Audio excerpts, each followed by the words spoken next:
Hey guys, so today I want to compare iPhone 5 with iOS 7, the latest version of iOS, versus my Galaxy S3 Mini, which is just a mini version of the Galaxy S3 basically. We can go and see which kind of version of Android it's running. If you go down to About Device, you can see it's running one of the latest version of Android.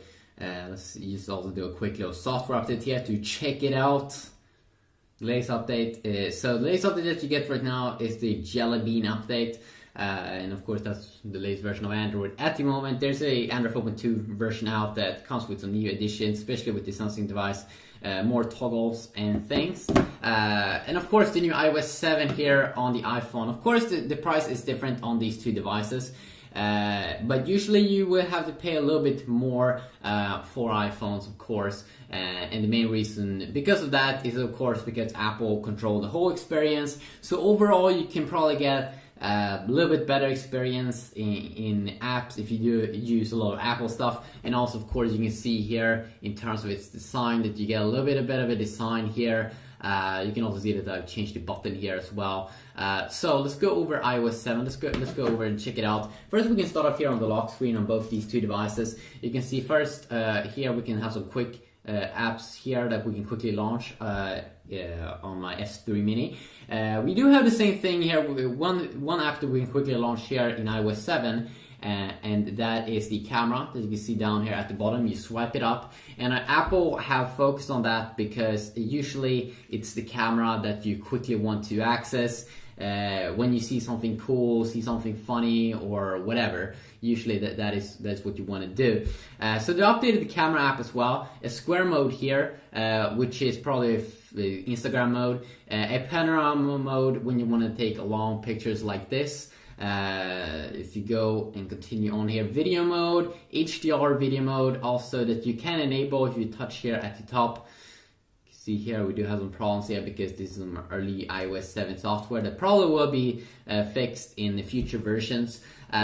So kind of the same there at the lock screen that we can open up different apps. But Apple have included one new thing here, and that is like a control center that you can swipe from the bottom of the screen wherever you kind of are, and then you can quickly enable some things here. You have some quick toggles here, and the toggles is the same kind of toggles that you do get in Android when you swipe from the top side, the notification center here, or notification area, where you first can see your notifications, and then you have some quick toggles here. Not as many as you would get in the new S4 or new Samsung devices.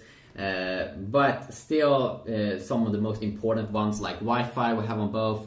We probably also do have the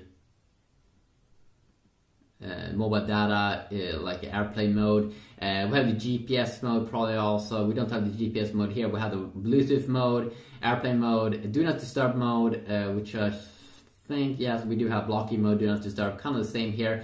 You do get some few more extra toggles here, but generally it seems like you do get kind of the same experience here. Both also features a quick little brightness slider, so you can turn the brightness down. Of course you can see the music player here. When you play music you can play and increase sound and stuff. Of course when you play music on the Galaxy S3 Mini, you will see a music player here, and also you do have some quick apps here at the bottom also. If you quickly want to enable it, they've seen that probably a lot of people download this flashlight, the compass, a calculator, and also a camera. Or quick access to the camera app here basically. So I would say that overall probably the notification, they're very much the same there. You do get some more toggles there on the S3 Mini, but overall the same. Of course in terms of the UI look and feel, it probably looks a little bit better on the iPhone, definitely. But then, of course, you should also remember that if you want to really customize the appearance of the S3 Mini with Android, of course, you can do that with custom firmwares and things. But overall, when you go down like this to the control center here, or to the notification center here on the iPhone, you can see that you get kind of like a cool transparent look here, which definitely looks a little bit more cool. You can see that Apple over here, when you swipe down, they are focusing on the calendar, and also you can add the stock here, stocks, if you want to see that.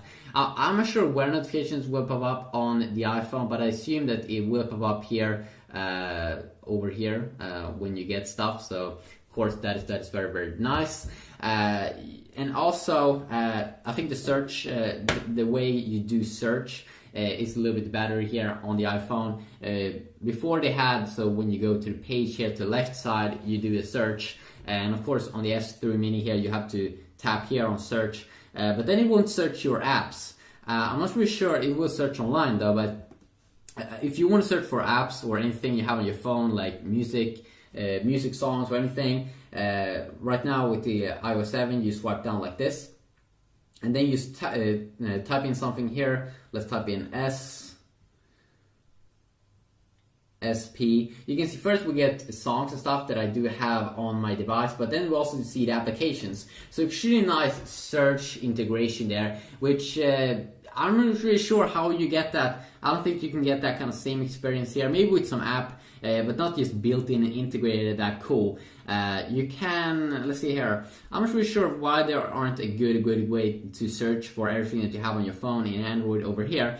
If you do, if you are an Android user, maybe you can tell me how. But then also the good thing is here that on the home screen you can customize a lot more. Of course, with the S3 Mini, you can add widgets. You can't have widgets. Still, you can't have any widgets on the iPhone 5. But you see all your apps here, of course. And then also we can make folders, which they have improved actually. So you can make like big folders here.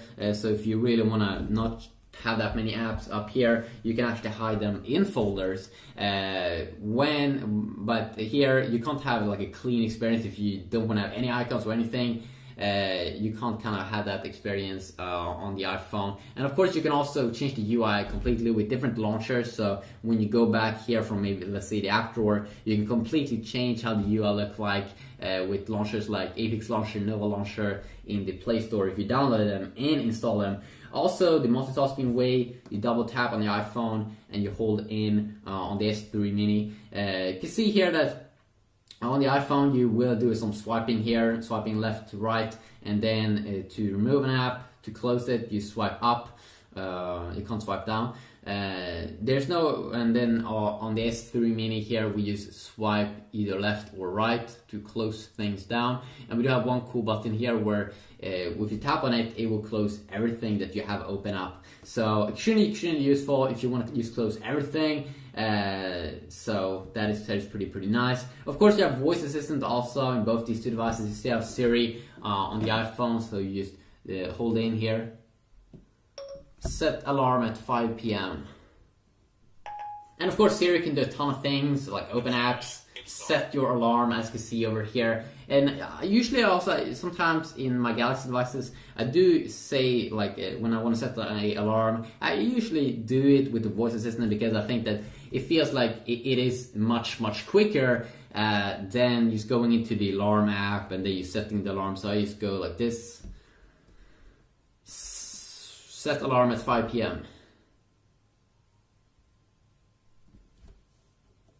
The 1700 alarm. Okay, I saved your alarm for 1700. So you can see there that they work perfectly here on the S voice, but it seems like Siri is a little bit better here because here you can see I can toggle the alarm. Oops, I can quickly toggle it inside of Siri. Now I just didn't do that, but here I don't seem like I can open an app or toggle it. So overall it seems like Apple put a little bit more more work into Siri. And of course you can say like what is 2 plus 2 and stuff like that. So let's just try that a little bit quick. What is 2 plus 2? Checking my sources. The answer is 4. What is 2 plus 2?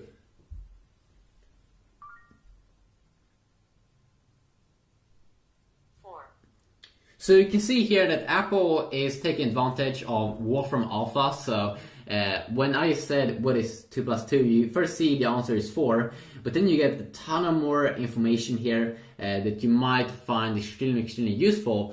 While on the S3 Mini here, when we did use the voice assistant, you can see that we only got 4, but then we can also tap on more. Okay, there we go. Okay. So you got also more from off information here, pretty funny. So you get kind of the same information here on both. But it feels like the series is a little bit more polished here, and also the way it looks like, the nice transparent background and everything. Extremely good looking. I can also go over a ton of other things in other videos, like especially the web browser that has been updated a lot in Safari or in iOS. So you can see that it's way more clean now. Here, let's see here. On the S3 Mini, you get a ton of things here at the top. Of course, you can install the Chrome browser because you're on Android. It's much better than the stock browser, but you can see that it's a little bit bulky here. It looks a little bit weird there at the top. Looks a little bit unorganized, and it's just weird. While you get a way more clean view here on the iPhone with this awesome reading mode. So just a quick little video here covering this. Of course, in the iPhone also you do have one button there at the bottom, so there's really not that much you can do. A lot of things in the browser you are a little bit more slimmed down. You don't have features like Find on Page, a lot of history and stuff like that. You don't get that. But usually Apple is really good at finding exactly what people want and the features that people usually use the most. But if you really want to have the freedom of be able to decide, be able to take out the battery, be able to expand the memory, and also come away a lot, go away a lot cheaper, or come away in terms of the price. Of course, there's a major difference there. You shouldn't forget that there's a huge difference between prices in these. You can almost get, I think, 2 S3 minis here for the price of one iPhone. And I should also tell you that usually when you use it, you can see it's smooth here. You won't really see a difference in terms of performance here. So if you want to see anything specific with these two phones, please let me know about that, and I will see what I can do. But this is a quick little look here, mostly on iOS 7 and some of the new upgrades in it. They really made a lot of updates and features. So hopefully you did enjoy this video. If you did, please leave a like. And if you want to see anything specific, any specific app comparison, please let me know about that, and I will see what I can do. Until next time, have a great day. Peace.